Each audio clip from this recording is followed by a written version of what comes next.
আমি দুটা কথা বলতে চাই। প্রথম কথা হলো যে আমি এই মামলা প্রতিহিংসার জন্য করিনি।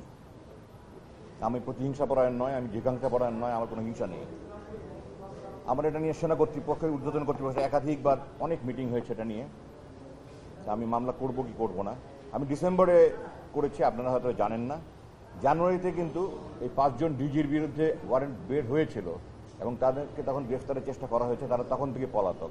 এই ওয়ারেন্ট কিন্তু প্রথম ওয়ারেন্ট নয়, এটা তাদের বিরুদ্ধে দ্বিতীয় ওয়ারেন্ট। আমি মামলা করেছি শেষ পর্যন্ত এই কথা চিন্তা করে যে আমি দেশবাসীকে একটা মেসেজ দিতে চাই, যারা ভবিষ্যতে রাষ্ট্রপ্রধান, সরকার প্রধান হবে এবং বিভিন্ন বাহিনীর প্রধান হবে, তাদের কাছে আমি মেসেজ দিতে চাই যে অন্যায় করে, জুলুম করে, মানুষের অধিকার লঙ্ঘন করে কেউ পার পেতে পারে না। সকল অপরাধীকে বিচার পেতে হবে। বাট আমি এই জিনিসটা দৃঢ়ভাবে বলতে চাই, তাদের উপর কোনো জুলুম হোক, অবিচার হোক, এটা আমি চাই না। আমি চাই তারা সুবিচার পাক, তারা যা বক্তব্য বলার সেটা বলার সুযোগ পাক এবং মাননীয় আদালত তাদের সমস্ত বক্তব্য শুনে যেন তাদের সুবিচার করেন, সেটাই আমি চাইবো। আমি চাই না তাদের প্রতি কোনো অবিচার হোক। যে যতটুকু করেছে তার যতটুকু পাওনা সে যেন পেয়ে যায়, বাকি আখিরাতের কথা পরে থাকবে। আমার দ্বিতীয় মেসেজ হলো, যেটা আমার আগে বলে গেছেন, আমি আজকে সকালে স্ট্যাটাস দিয়েছি, এই জন্য আমি হাজার হাজার মানুষের কাছে গালি খাচ্ছি ফেসবুকে। আমি সেনাবাহিনীকে কেন ডিফেন্ড করতে চাই। এই যে 25 জন অপরাধীর বিরুদ্ধে ওয়ারেন্ট ইস্যু হয়েছে, এরা একজনও কিন্তু সেনাবাহিনীর অভ্যন্তরে থেকে কোনো অপরাধ করার কারণে ওয়ারেন্ট বের হয়নি। তারা সেনাবাহিনীর বাইরে এসে, সেনাপ্রধানের নিয়ন্ত্রণের বাইরে এসে তারা এগুলি করেছে। এবং এই সংখ্যাটা কিন্তু সেনাবাহিনীর 1000 ভাগের 1 ভাগও নয়।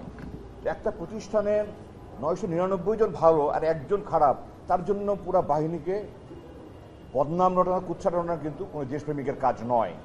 আপনাদের মনে রাখতে হবে যে, আপনাদের মাধ্যমে দেশবাসীকে জানাতে চাই, এই সেনাবাহিনী জাতির সাথে সবসময় ছিল, জাতির পাশে ছিল। 5ই আগস্ট বিপ্লব কতটা কি হতো যদি সেনাবাহিনী পাশে না থাকতো, ভয়াবহ চিন্তা করা যায় না।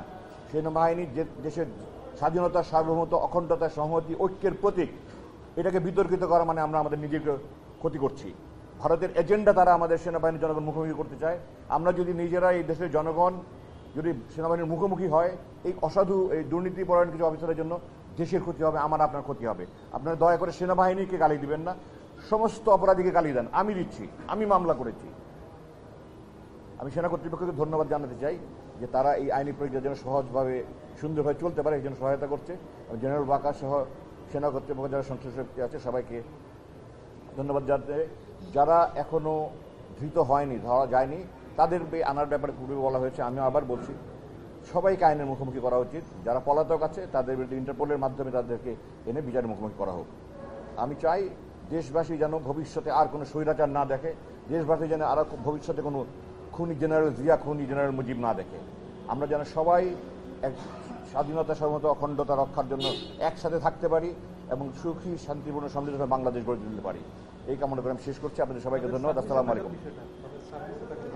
জি, একটা প্রশ্ন এসেছে এখানে যে তারা সার্ভিসে থাকবে কি না।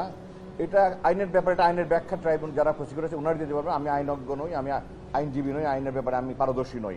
তবে আমি যতটুকু বুঝেছি, এটা নতুন অ্যামেন্ডমেন্ট হয়েছে, এটা থার্ড অ্যামেন্ডমেন্ট একটা হয়েছে। এই অ্যামেন্ডমেন্ট এটা করা হয়েছে। এটা কেন করা হয়েছে, কার জন্য করা হয়েছে আমি জানি না। তবে আমি এতটুকু জানি যে বেসামরিক প্রশাসনে যারা আছে বা পুলিশ যারা আছে, তাদের বিরুদ্ধে অভিযোগ আনা হলেই কিন্তু তারা চাকরিচ্যুত হয়ে যায়। তো আইন যদি একটা দেশে থাকে তাহলে এটা শুধু বেসামরিকের জন্য, সামরিকের জন্য আলাদা হতে পারে না, একই ধরনের অপরাধের জন্য। তো এটা করা হয়েছে কি উদ্দেশ্যে আমি জানি না। এটাতে এখন তারা আইনের ব্যাখ্যা যারা আইনজীবী আছেন ওনারা দিতে পারবেন। করতে চাই যে আমি টেলিভিশনে অনেক তর্ক বিতর্ক দেখছি, ফেসবুকে দেখছি, এমনকি আমাদের কিছু কিছু সামরিক অফিসারও দেখছি যে তাদেরকে সেনা আইনে বিচার করার জন্য। আমি বাংলাদেশ সেনাবাহিনীর যে আমাদের আইন বিভাগ আছে, এটাকে জাজ অ্যাডভোকেট জেনারেল ব্রাঞ্চ আছে বলে, জ্যাক ব্রাঞ্চ। জ্যাক ব্রাঞ্চের সর্বোচ্চ পর্যায়ে যিনি, ব্রিগেডিয়ার জেনারেল র্যাঙ্ক। আমি কয়েকজনের সাথে কথা বলেছি যারা জ্যাক ব্রাঞ্চের প্রধান ছিলেন। 4টা আইন তারা করে অপরাধ করেছে যেটা সেনাবাহিনীতে কোনো বিচার করার আইনই নাই। সুতরাং সেনা আইনে তাদের বিচার অন্যভাবে করতে পারে, এই 4টার জন্য করে নেই। 1 নম্বর অপহরণ, সেনাবাহিনীতে অপহরণের কোনো আইন নেই। 2 নম্বর অবৈধ অন্তরীণ রাখা, আনলফুল ডিটেনশন, কোনো আইন নেই। 3 নম্বর ক্রাইম এগেনস্ট হিউম্যানিটি, কোনো আইন নাই। 4 নম্বর ডিজিটাল সিকিউরিটি অ্যাক্ট। তো যে সমস্ত আইন সেনাবাহিনীতে নাই, ওগুলোর জন্য সে বাইরের অপরাধের সাথে সংযুক্ত থাকে, বাইরের কোর্টেই করতে হবে। সুতরাং এগুলো ব্যাপারে সেনাবাহিনীতে আইন কোনো রকমের কোনো আইন নেই। এটা নিয়ে অনেক টকশোতে দেখি আমি, ওনারা না জেনে কথা বলেন। আমি দুঃখ প্রকাশ করছি যে ওনারা না জানলে ওনাদের কথা না বলা উচিত। মানুষকে ওনারা বিভ্রান্ত করছেন, কিছু কিছু সেনা কর্মকর্তা অবসরপ্রাপ্ত তারাও করছেন। আমি স্পষ্ট বলতে চাই, তারা যে সমস্ত অপরাধ করেছে, আমি যে চারটার কথা বললাম, এগুলো সেনাবাহিনীতে বিচারের কোনো আইন নাই। তাহলে কি তারা মাফ পেয়ে যাবে? না, তারা বেসামরিক আদালতে তাদের বিচার হতে হবে। ধন্যবাদ।